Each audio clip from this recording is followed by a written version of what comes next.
읽겠습니다. 마태복음 16장 다 찾으시면 제가 13절, 여러분이 14절 그렇게 교독하겠습니다.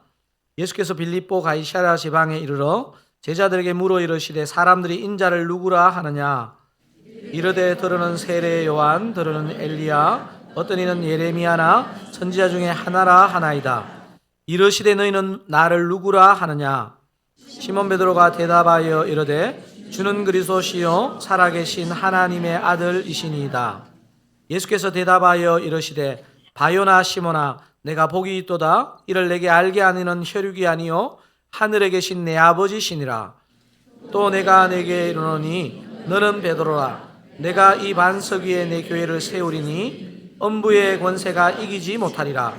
내가 천국 열쇠를 내게 주리니 내가 땅에서 무엇이든지 매면 하늘에서도 매일 것이요 내가 땅에서 무엇이든지 풀면 하늘에서도 풀리리라 하시고 이에 제자들에게 경고하사 자기가 그리스도인 것을 우리에게도 이르지 말라 하시니라.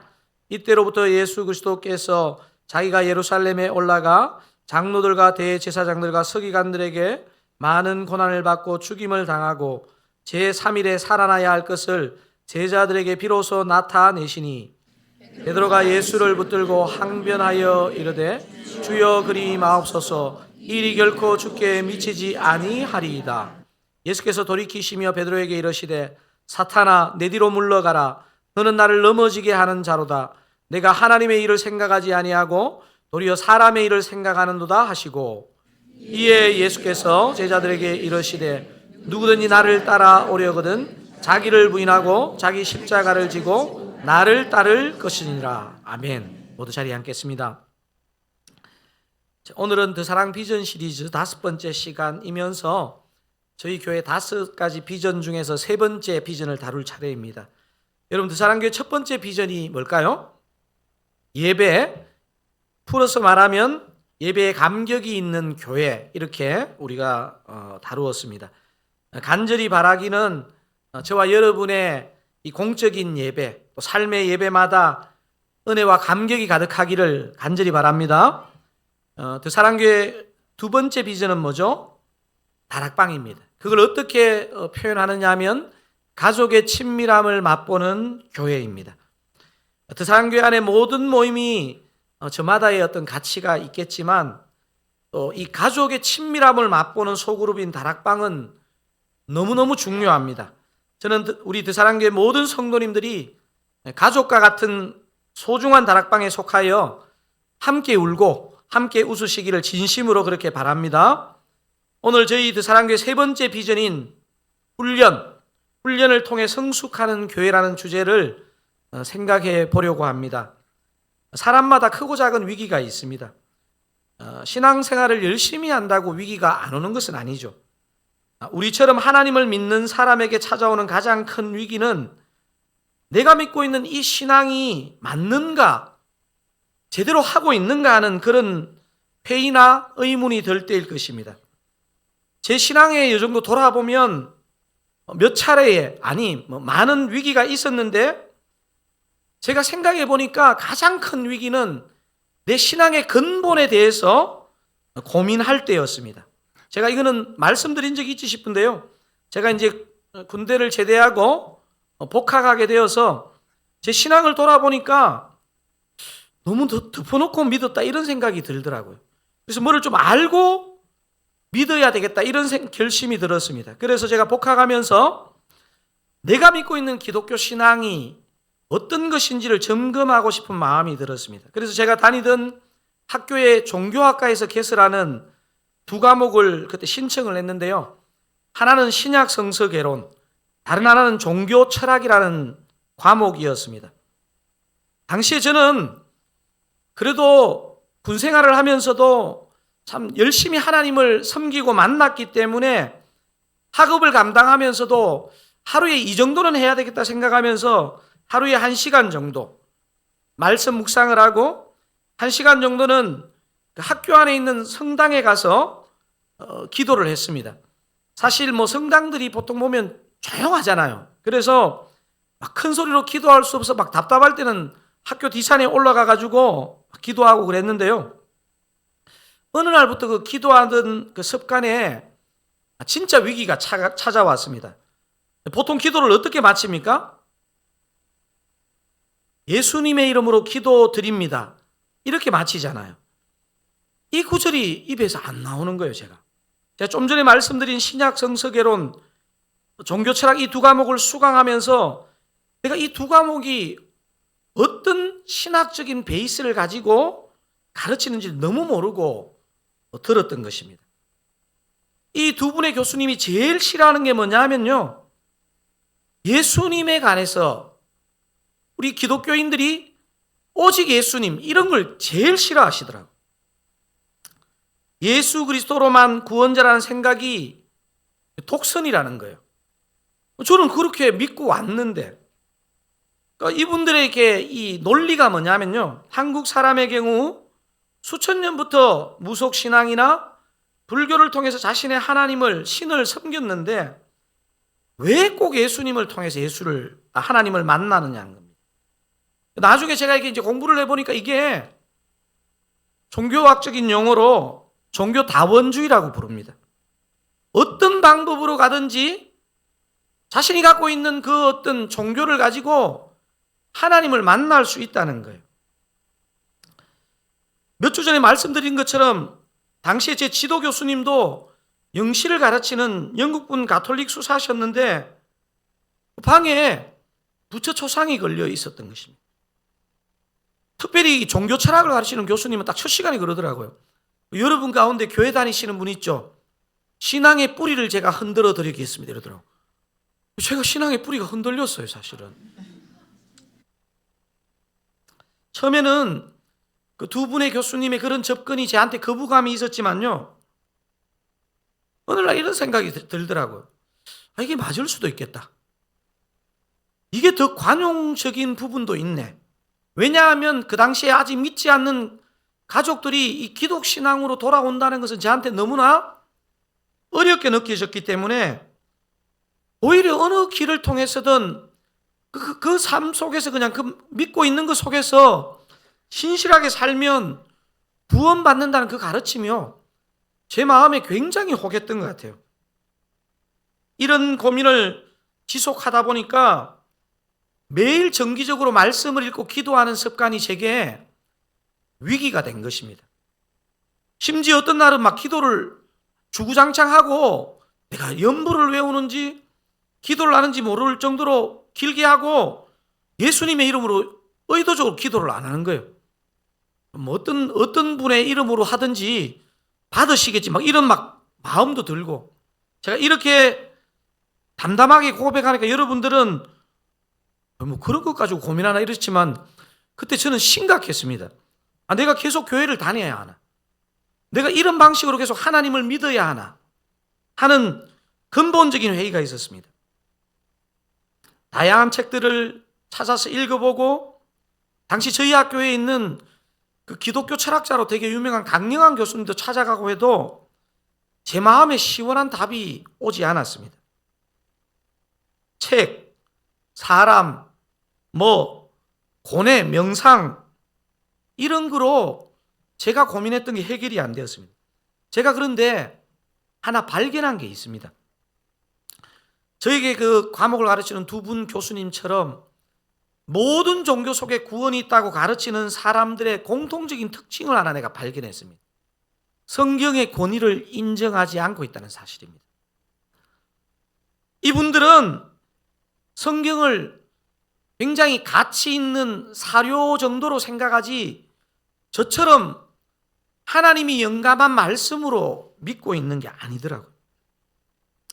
여러분, 사실 저는 그래서 그때 이후에 조직신학 책이나 이런 책을 펴보면요, 이게 정말로 복음적인 조직신학 책인지 아닌지는 뭐에서 판가름 나느냐 하면요, 66권 하나님의 말씀을 하나님의 권위로 인정하면요, 그 책은 복음적인 책입니다.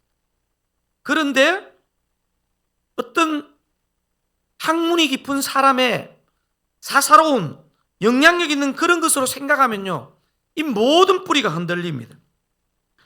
그리고 제가 예수님의 이름으로 기도드립니다, 이거에 대한 자신이 없었다 그러잖아요.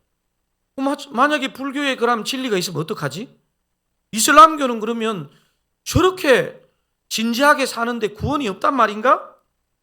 이 고민을 하는데 제가 주님께 그런 기도 드렸습니다. 주님, 진짜 내가 믿고 있는 이 신앙이 맞다면 주님 저에게 좀 말씀 좀 해주세요. 어느 날 제가 딱 그 기도를 하고 말씀을 읽는데 그날 이 구절이 제 마음에 확 돌아왔습니다. 그게 바로 사도행전 4장 12절입니다. 같이 한번 읽어보실까요? 다른 이로서는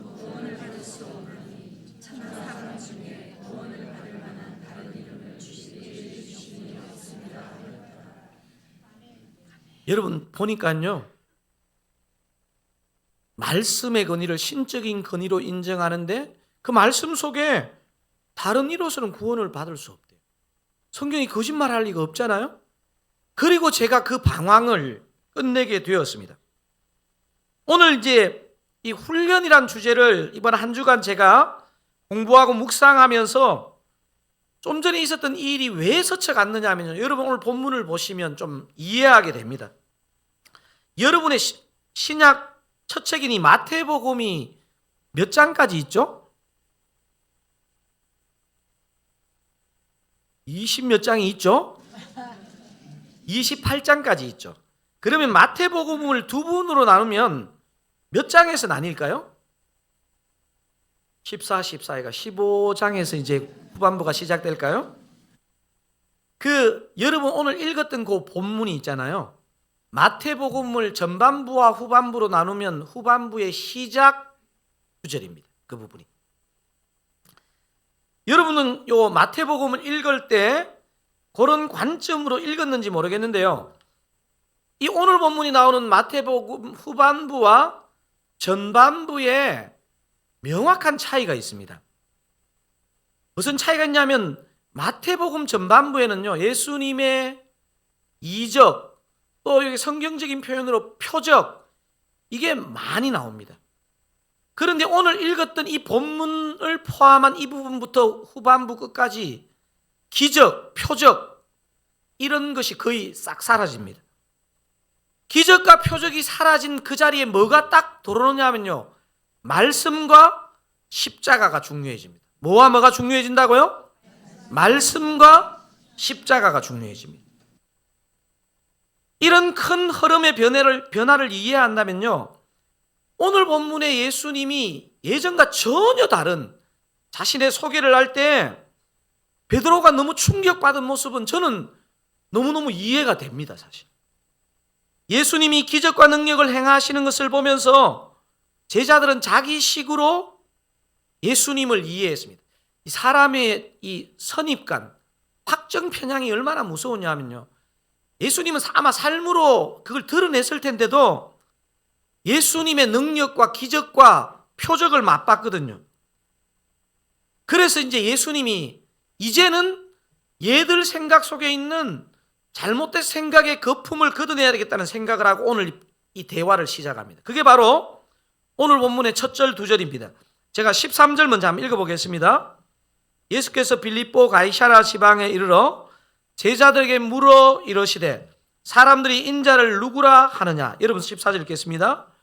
이르되 들으는 세례 요한, 들으는 엘리야, 어떤 이는 예레미야나 선지자 중에 하나라 하나이다. 여러분 지금 이 대화를 나누고 있는 이 도시가 뭐라고 소개되고 있습니까? 빌립보 가이사랴 이렇게 되어 있습니다. 여러분 왜 이 대화를 예수님께서 빌립보 가이사랴에서 꺼냈을까요? 여러분 이스라엘 성경 지도를 한번 펴보시면요, 여러분 한국을 나타낼 때 백두에서 한라까지 이런 표현을 간혹 사용합니다. 그죠? 이스라엘은 어떻게 사용하죠? 단에서 브엘세바. 그러니까 최북단이 뭐라는 거예요? 단입니다.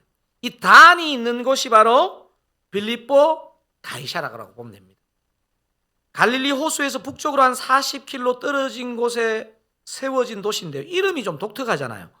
한 단어가 아니고 지금 두 단어잖아요. 빌립보 가이사랴. 여러분 이 도시는요, 가나안의 토속신인 바알신, 헬라의 신들, 로마의 신, 이방의 신들의 그 대형 박물관과도 같은 도시였습니다. 이 도시 이름에도 그런 게 들어 있습니다. 이 도시명은 분봉왕 빌립이 세운 도시인데요. 누구를 기념해서 세운 도시일까요? 가이사 아구스도. 당시 로마의 황제 가이사 아구스도를 기념하기 위해 세운 도시가 바로 이 도시입니다. 여러분, 그래서 이 가이사라 빌립보는요, 이 당시에 세속적인 가치가 집결이 되어 있고 당시에 잘 나가던 신들이 모여 있는 도시라고 보면 됩니다. 그래서 예수님이 이런 도시에서 예수님 자신이 누군지에 대해서 물어보는 겁니다. 사람들이 뭐라고 대답합니까? 세례 요한, 들으는 엘리야, 어떤 사람은 예레미야 같은 그 구약의 선지자라고 답합니다. 드디어 예수님은 제자들에게 물으시죠. 너희들은 나를 누구라 하느냐? 자, 제가 한번 15절 읽고 여러분 16절 한번 읽어보겠습니다. 이르시되 너희는 나를 누구라 하느냐?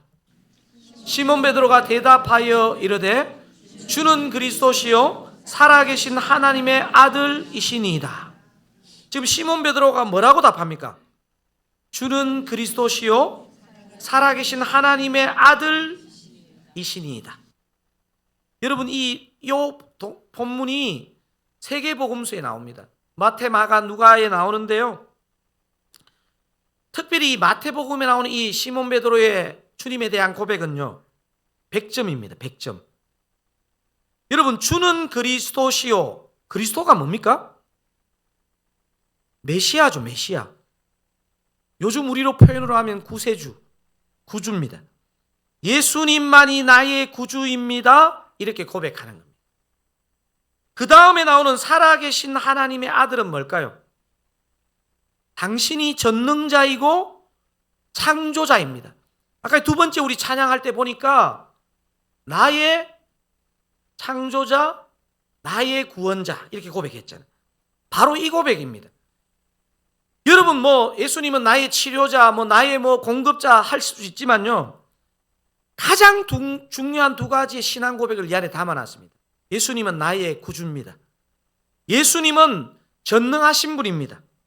사랑하는 사랑가족 여러분, 저와 여러분이 진정한 주님의 제자가 되기 위해 오늘 우리도 동일한 이 신앙 고백이 필요합니다. 주님만이 나의 구주십니다. 주님만이 살아계신 전능자이시고 창조자이십니다. 이렇게 고백하시기 바랍니다. 여러분, 외우기도 좋도록 우리 주님이 배려하신 것 같아요. 마태복음 16장 16절. 한번 우리 구절과 내용을 한번 우리의 고백으로 생각하고 한번 읽어볼까요? 시작. 아니요, 마태복음부터. 시작. 마태복음.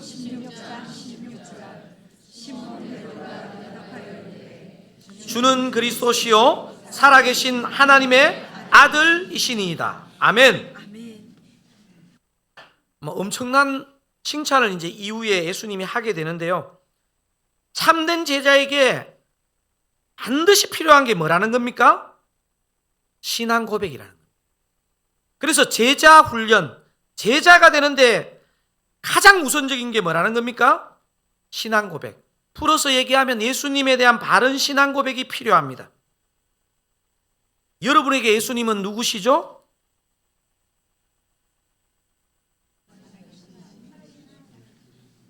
지금 고백이 다 다른데요?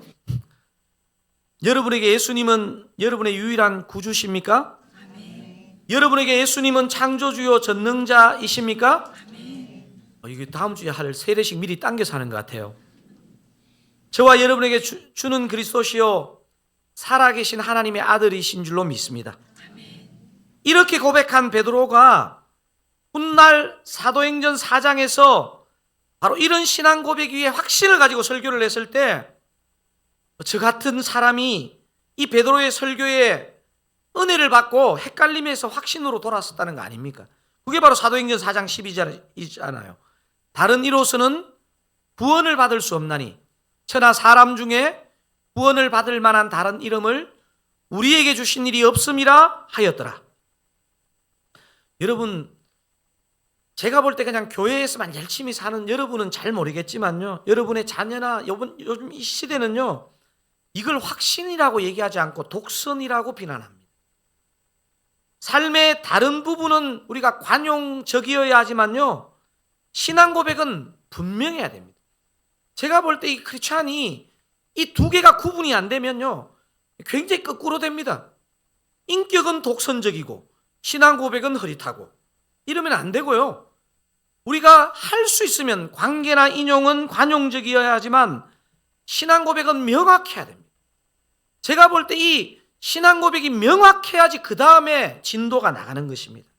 예수님을 그리스도시요 살아계신 하나님의 아들로 확실하게 고백하시는 저와 여러분 다 되시기를 주님의 이름으로 축원드립니다.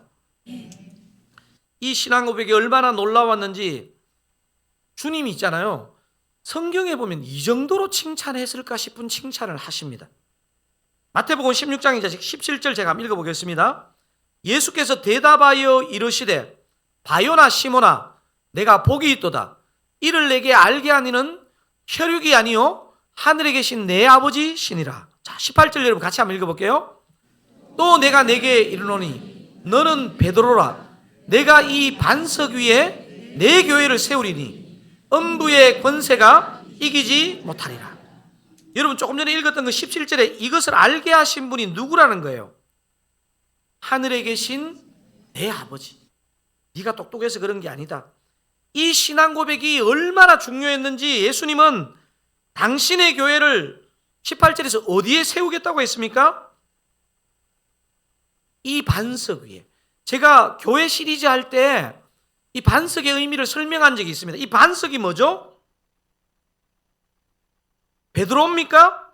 아니면 베드로의 바른 신앙 고백입니까? 그렇습니다. 베드로의 신앙 고백입니다. 여러분 만약에 이 땅의 교회가 베드로라는 사람의 인격의 반석 위에 만약에 섰다면 교회가 어떻게 되겠습니까? 여러분 그래서 교회는요, 어떤 영향력 있는 사람의 반석 위에 서는 것이 아닙니다. 오늘 이 주는 그리스도시요 살아계신 하나님의 아들이시니다는 이 신앙 고백 위에 우리 교회는 서 있는 줄로 믿습니다. 그래서 교회는 무너지지 않는 든든한 것입니다. 이어지는 대화를 보면 베드로가 정말 천당까지 갔다가 지옥으로 떨어집니다. 이어지는 예수님의 고백과 베드로의 반응, 이에 대한 예수님의 반응 쭉 한번 21절 제가 읽고 22절 여러분이 읽고 23절 한번 같이 읽어보겠습니다. 자, 21절 읽겠습니다.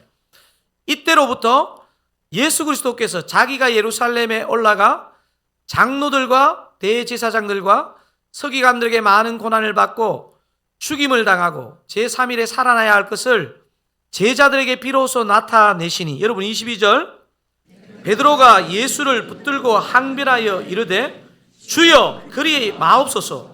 이 일이 결코 주께 미치지 아니하리이다. 23절 같이 읽겠습니다. 예수께서 돌이키시며 베드로에게 이르시되 사탄아 내 뒤로 물러가라.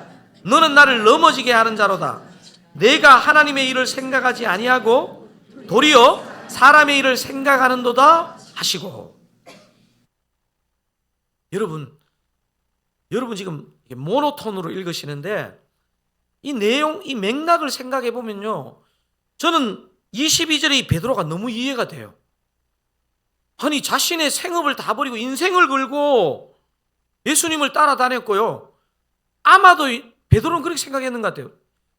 조금만 더 있으면 예수님이 이 로마의 압제로부터 우리 식민지 이스라엘을 해방시키고 우리도 한 자리 할 것이다. 1등 공신이 되어서 그럴 거라고 생각했던 것 같아요. 그래야 자신도 따라다닌 보람이 있지 않겠습니까? 근데 지금 자신의 귀로 듣는 이 말씀이 무슨 말입니까? 보니까 이 마태복음의 기록에 의하면 이 말씀을 예수님이 여기서 처음 하십니다. 제가 다시 한번 21절 읽겠습니다. 이때로부터 예수 그리스도께서 자기가 예루살렘에 올라가 장로들과 대제사장들과 서기관들에게 많은 고난을 받고 죽임을 당하고 제3일에 살아나야 할 것을 제자들에게 어떻게 해요? 비로소 나타내시니. 저는 23절에 베드로가 사실 이 문맥을 알고 읽으면 너무 이해가 돼요. 지금 베드로가 어떻게 답합니까? 베드로가 예수를 붙들고 항변하여. 지금 두 개 동사가 나오죠? 어떤 동사가 나와요? 붙들고 항변하여. 여러분, 이거는요,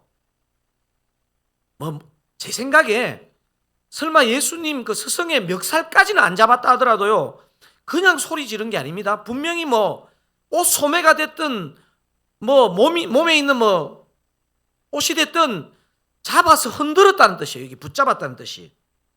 그리고 여기 항변하다는 단어는요, 너무 고상한 번역이에요. 항변 아니고 영어 성경에 보면 리뷰크라고 되어 있는데, 이거는요 막 꾸짖고 책망하는 겁니다. 아주 호되게 막 나무랄 때 쓰는 단어입니다. 여러분, 그런데 베드로의 이 리뷰크라는 단어에 예수님도 물러서지 않고 그 이상으로 리뷰크하는 게 오늘 본문입니다. 여러분, 그래서 저는 22절 읽을 때, 23절 읽을 때는요, 이게 톤이 올라가야 됩니다.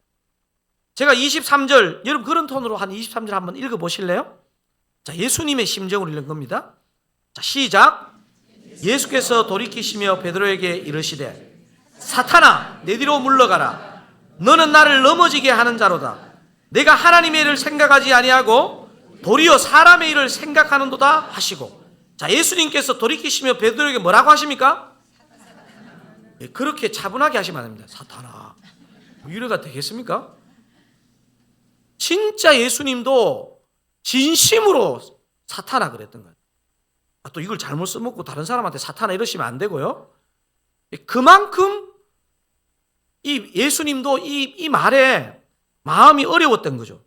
내가 하나님의 일을 생각하지 아니하고 도리어 뭐를 생각한다고요? 사람의 일을. 지금 예수님이 무슨 말씀을 하고 계신 겁니까?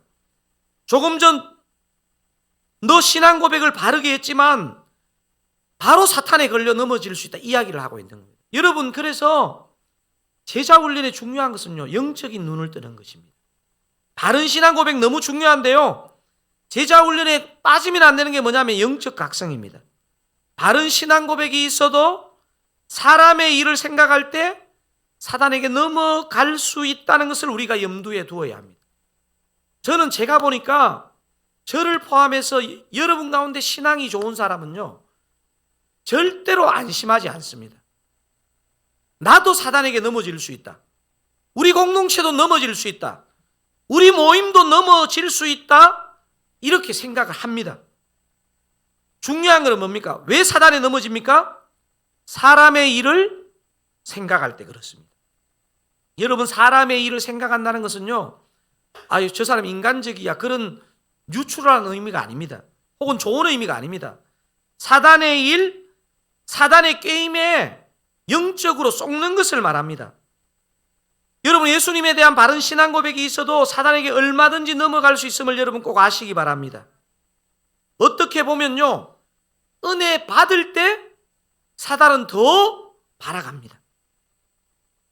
내가 좀 잘하고 있다고 생각할 때 사단은 더 우리를 영적으로 혼미하게 할 수 있습니다. 여러분, 제자 훈련은 바로 이런 영적인 각성 훈련입니다. 내 삶에 사단이 따라다닌다는 것을 일깨워주는 훈련입니다. 아니, 더 우선적으로 말씀드리면요, 잠시라도 내가 인간적인 생각에 빠지면 나는 넘어질 수밖에 없는 존재라는 것을 일깨우는 훈련이 제자 훈련입니다. 여러분, 건전한 의미로 다른 사람도 믿으면 안 되고요, 여러분 자신도 믿으면 안 됩니다. 여러분, 진짜 신앙생활은요, 긍휼히 여기고 사랑하는 거지 믿는 문제가 아닙니다. 그래서 고린도전서 10장 12절이 뭐라고 말합니까? 그런즉 선줄로 생각하는 자는 넘어질까 조심하라. 여러분, 이거는요, 건강한 인생이든 아픈 인생이든 좀 일이 잘 되든 일이 어렵든요, 이 지점에서 걸려 넘어질 수 있고, 예수님의 수제자 베드로가 제자 훈련 중에 이렇게 걸려 넘어졌습니다. 언제요? 하나님의 일을 생각하지 않고 사람의 일을 생각할 때. 사랑하는 여러분, 우리가 주님의 제자가 될 때 반드시 이 과정을 겪을 수 있다는 걸 유념해야 됩니다. 주님을 제대로 섬기려고 할 때 사단의 방에 영적 전쟁이 있음을 명심하십시오. 여러분, 저는 깨어 있는 사람은요, 이 영적 전쟁이 있다는 걸 아는 것입니다. 즐거운 일에도, 평안한 가운데도, 바쁜 가운데도, 심지어는 내가 말씀을 막 1시간, 2시간 읽어도요, 그럴 수 있습니다. 사랑하는 여러분, 여러분 자신을 너무 믿지 마십시오. 신앙의 원리로 생각하지 않고 인간적인 걱정을 계속 하잖아요. 이미 그게 시험에 넘어간 거예요. 여러분, 이 고민을 한두 번 해야지 계속하고 있으면요, 이미 그게 걸려 넘어간 거예요. 그래서 사도 바울이 에베소서 5장에서 뭐라고 하느냐면요, 세월이 악하다 이렇게 말하고 나서 에베소서 5장 좀 띄워주시겠습니까? 세월을 아끼라, 때가 악하니라. 그러고 나서 한번 17절 18절 같이 읽어보겠습니다. 그러므로 어리석은 자가 되지 말고 오직 주의 뜻이 무엇인가 이해하라. 자, 그 다음 18절요. 술 취하지 말라. 이는 방탕한 것이니 오직 성령으로 충만함을 받으라. 여러분, 헬라어에서 저 오직 성령으로 충만함을 받으라, 저 동사는요, 미완료 시제로 되어 있습니다. 즉 계속적으로 그래야 됩니다. 여러분, 내일 이제 다음 주에 우리 세례 받으시는 분이 물 세례 받을 때 성령 세례를 받을 수 있겠지만요, 성령 세례는 한 번 받는 거지만요, 성령의 충만함은요, 혹은 성령의 기름 부으시면 계속 받아야 됩니다. 계속 받아야 돼요. 계속 구해야 됩니다. 사랑하는 사랑 가족 여러분, 저와 여러분은 괜찮은 존재가 아닙니다. 부정적으로 하는 얘기가 아니고요, 우리를 사랑해야 되지만요, 우리가 괜찮지 않다는 것을 알아야 됩니다. 매일 매순간 성령으로 충만함을 구하시고 받으시는 저와 여러분 되시기를 바랍니다. 그래서 저와 여러분이 매일 매순간 기도하고 성령 충만을 구해야 돼요. 여러분, 자리에 앉으시면 성령 충만 구하고요, 어떤 중요한 일을 할 때 성령의 기름 부으심을 구하고요, 성령을 구하셔야 됩니다. 베드로에 대한 책망에 이은 예수님의 메시지가 오늘 본문에서 제일 중요합니다. 첫 번째 메시지도 중요하고 두 번째 메시지도 중요하지만요, 오늘 메시지에서 제일 중요한 것은 예수님이 딱, 여러분 오늘 본문 11절에서 딱 한 절만 읽어야 된다면 24절을 읽으면 됩니다. 24절 같이 한번 읽어보겠습니다. 이에 예수께서 제자들에게 이르시되 누구든지 나를 따라오려거든 자기를 부인하고 자기 십자가를 지고 나를 따를 것이니라. 예수님이 지금 이 말씀을 하시는 이유가 뭘까요? 너는 지금 나를 따라다니고 있지만 너 자신을 잘 부인하지 않는 존재다. 너는 나를 믿는 것 같지만 너가 조금만 손을 놓으면 너 중심성을 가진 존재다. 지금 이걸 염두에 두고 있습니다. 그래서 제자 훈련의 필수 요소의 세 번째가 뭐라고요? 자기 부인, 십자가. 풀어서 얘기하면 뭡니까? 늘 십자가를 마음에 품고 지독한 자기 중심성과 싸워야 한다는 것입니다. 여러분, 그래서 신앙생활을 제대로 해보신 분은 느끼겠지만요, 이게 영적인 싸움이 진짜 많구나, 이걸 느끼시고요, 진짜 신앙의 기쁨을 느끼기 전에 뭐를 느끼느냐 하면요, 지독하게 내 중심적이고 나 사랑하고 내 이기적인 모습을 직면하면서 자기 부인을 하면서 기쁨을 느끼는 것입니다. 그게 십자가입니다. 제자 훈련의 가장 핵심이 뭐라고요? 자기 부인, 십자가입니다. 늘 십자가를 마음에 품고 끊임없이 일어나는 자기 중심성과 싸우는 게 제자 훈련의 가장 중요한 부분입니다. 여러분, 제가 오늘 본문을 시작하면서 그런 말씀을 나누었잖아요. 오늘 본문이 마태복음에 뭐에 해당된다고? 후반부의 시작에 해당됩니다. 마태복음의 전반부가 주로 무엇을 다루었다고 했습니까? 예수님의 기적과 표적을 주로 다루었는데요, 마태복음 후반부로 가면 그 기적과 표적의 자리에 뭐가 자리한다 그랬습니까? 말씀과 십자가. 여러분, 그래서 예수님은 당신의 삶 전체를 통해서도 그랬지만 오늘 본문에서 24절을 얘기하고 싶은 거예요. 예수님의 삶의 핵심 하나는요, 십자가입니다. 십자가. 여러분, 제가 이번에 묵상을 하다가 하나 제가 영어 성경하고 비교하면서 발견한 게 하나 있는데요, 마태복음 16장 21절이 동사형을요, 원어 성경이나 영어 성경의 버전의 이 단어를 살리지 못했어요. 제가 한글 성경 한번 읽어볼게요. 이때로부터 예수 그리스도께서 자기가 예루살렘에 올라가 장로들과 대제사장들과 서기관들에게 많은 고난을 받고 죽임을 당하고 제3일에 살아나야 할 것을 제자들에게 비로소 나타내시니. 여러분, 지금 한글 성경에 어떻게 되어 있습니까? 예수 그리스도께서 자기가 예루살렘에 올라가 그리고 고난을 받고 죽임을 당하고 이렇게 번역했죠. 근데 영어 성경을 읽어보면요, 이렇게 되어 있습니다. Must go to Jerusalem and suffer, 이렇게 되어 있습니다. 그러니까 예루살렘에 올라가는 것, 그래서 고난을 받는 것은요, must가 뭡니까? must가 반드시. 여러분, 영어를 하나도 모르는 사람도 must는 알잖아요. 반드시 그래야 된다는. 반드시. 죽임 당하는 거 옵션 아니고 반드시. 제가 보니까 한글 성경에 이걸 번역을 안 해줍니다. 예수님은요, 여러분 사실 베드로가 충격을 받을 만 하잖아요. 이럴 수도 있다 얘들아, 조심하고 있어. 이게 아니고요, 내가 반드시 예루살렘에 올라가서 고난을 받는다. 반드시. 내가 반드시 이 대제사장들과 서기관들과 이 장로들에게 죽임을 당한다. 반드시 그렇다. 이렇게 얘기하고 있는. 예수님은 고난을 받으셔야 하고 죽으셔야 한다는 것입니다. 당신 스스로 한 결정이지만 그러시다는 것입니다. 예수님의 제자된 저와 여러분도 고난을 받고 그래서 날마다 죽어야 한다는 것입니다. 제가 우리 큰아들 얘기 하나 하고 메시지를 마치고 싶은데요. 2006년에 늦게 신학교를 갔잖아요. 우리 큰아들이 분당 우리 교회 유치부를 갔어요. 그때 이제 한국 나이로 7살이니까 유치부에서 제일 큰 학년이잖아요. 그 다음에 이제 초등부 올라가잖아요. 제가 2006년에 얘가 유치부, 분당 우리 교회 유치부로 가고 저는 이제 아내하고 본당에서 예배를 드릴 때 전도사로 부름을 받은 게 아니에요. 그냥 예배만 드리는 전도사였어요. 그냥 예배만 드리고 있는 사역이 없는 전도사였습니다. 그리고 제가 고민을 했습니다. 내가 전도사로 사역하고 있는 것도 아닌데 계속 여기서 있어야 되나?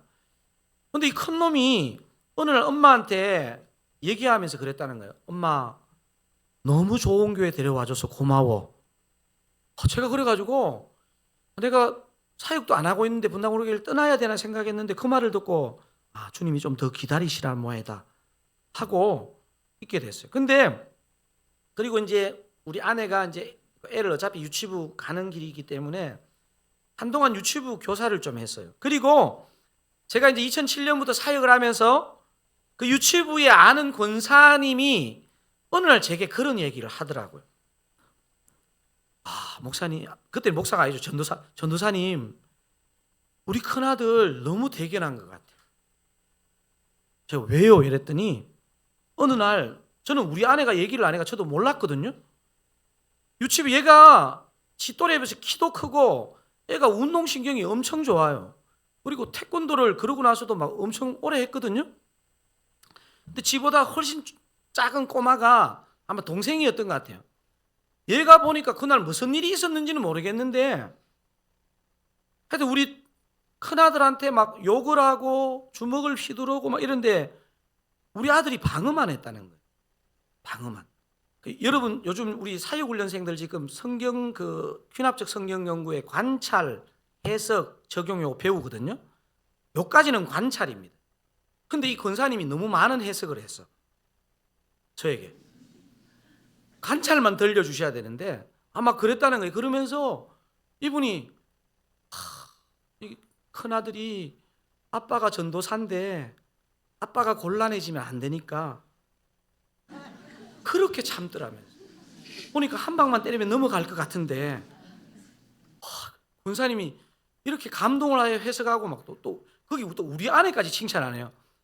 사모님이 그걸 계속 보고 있는데 아무런 행동을 취하지 않고 그냥 놔두더라는 거예요. 그래서 둘이는 천사가 됐어요. 근데 제가 볼 때 해석이 두 사람의 성격이 그래요. 제가 볼 때. 근데 그 얘기를 듣는 저는 기분이 좋았을까요? 나빴을까요? 전 마음이 안 좋았습니다. 사실. 아니, 그 근사님께 마음이 안 좋았다는 게 아니고요. 이놈이 왜 바보냐, 이렇게 사냐, 이런 생각이 본능적으로 들더라고요. 제가 왜 오늘 이 제자도에 대해서 얘기하면서, 훈련에 대해 얘기하면서 이 기억이 계속 남아있느냐면요. 물론 뭐 제 아들이나 저희 아내는 제가 볼 때 뭐 십자가의 정신으로 그런 것 같지는 않아요. 제가 볼 때.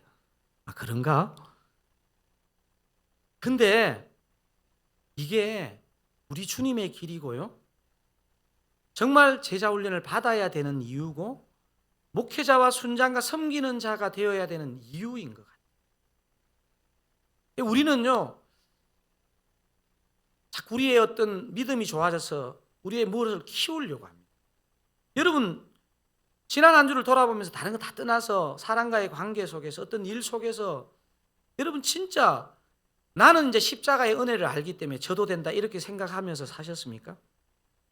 제가 오늘 보니까 이제 제자 훈련 지원 광고가 나왔는데, 이러면 이제 이 안 좋은 게 뭐냐면, 우리 순장님 자꾸 내보고 제자 훈련 하는데 나는 안 되겠다. 또 나는 이게 변화되고 나서 제자 훈련 받아요. 여러분, 어차피 제자 훈련을 받든지 안 받든지 여러분 예수를 믿기로 한 것은요, 이렇게 살기로 선택하는 겁니다. 여러분, 저는 요한계시록의 메시지를 한 문장으로 만들면 이렇게 만들겠습니다. 저줌으로써 이기는 삶의 방식을 배우는 것. 요한계시록의 한 가지 메시지가 뭐라고요? 저줌으로써 이기는 삶의 방식을 배우는 것. 저는 제자 훈련도 똑같다고 생각되어집니다. 저줌으로 이기는 삶의 방식을 배우는 훈련이 제자 훈련입니다. 역시 나는 지원을 못하겠다. 여러분, 제자 훈련을 받거나 안 받거나요, 정답은 알고 이렇게 가야 됩니다. 여러분, 제가 우리 아들 그때 그랬던 그 근사님 얘기했을 때 제 마음이 안 좋았다 그랬잖아요. 제 목회를 하는 과정도 그런 것 같아요. 내가 정말로 주님, 내가 주님 때문에 이 수모는 당해야지요, 이렇게 생각 잘 안 되더라고요. 마음에 묵상되고요, 막 어려워집니다. 그런데 이미 저와 여러분은 정답은 압니다. 질 때 진짜 이긴다는 것을 아는 사람입니다. 사랑하는 사랑가족 여러분, 저줌으로 이기는 저와 여러분 되시기 바랍니다. 크게 1부 때도 크게 아멘 안 하시더라고요. 내가 지금 끝나고 나서 이 사람한테 이겨야 되는데 지금. 여러분, 마음에 결단하셔야 돼요. 십자가의 길, 우리 주님의 길, 제자의 길은요, 지는 것을 배우는 훈련. 제자 훈련의 목적은요, 책을 많이 읽고 성경을 잘 암송하고, 그러면 또 성경 암송 막 저는 제왕절개 해가지고 암송이 안 돼요 막 그러고 하시는 분도 계신데, 수술 3번, 큰 수술 3번, 그래서 암송 빼주세요. 여러분, 지금 이제 막 사육훈련생들 지금 로마서 8장 암송한다고 지금 죽을 지경이거든요. 사육훈련의 목적은 로마서 8장 암송이 아닙니다. 라고 말하고 싶지만 해야 됩니다. 목적은 뭐냐? 우리 주님 따라서 잘 지는 것. 내가 수모를 당할 때 어렵지만 이기려고 해보는 그것입니다.